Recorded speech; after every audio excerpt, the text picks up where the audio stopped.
Folks, I'm not an anti-technology guy. I'm using technology right now, but here's my challenge to you.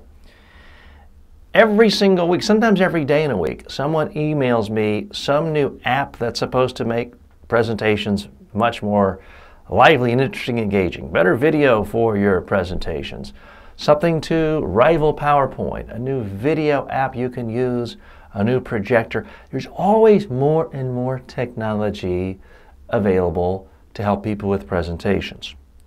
Am I saying don't use any of them? No.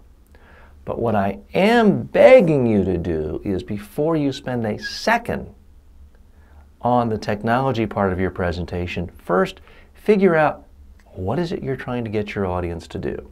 Then, what ideas are going to motivate your audience to do that? Then, what stories do you have for each one of those points?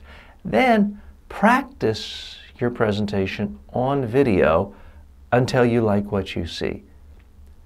Then and only then do I think it makes sense from a time management standpoint to start diving into learning and using and creating new technology for your presentation. Let's talk real world. The real world, nobody does what I just mentioned. What people do is they get some new gizmo, some new technology, some new website to help them create video or PowerPoint slides for a new type of presentation or a new special effect where things go like this.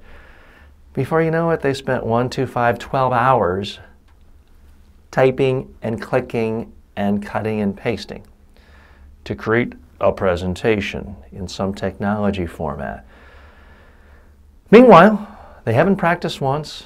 They haven't really isolated what they want their audience to do. They haven't truly isolated their handful of important ideas. And of course, they don't have the first story.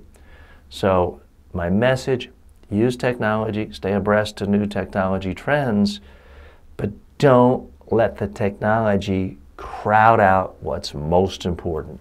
You having something interesting, compelling to say. I'm TJ Walker. I help people speak more effectively. If you'd like to improve your own speaking skills, go to MediaTrainingWorldwide.com and download some of our free books, and also learn about our upcoming workshops and online training courses.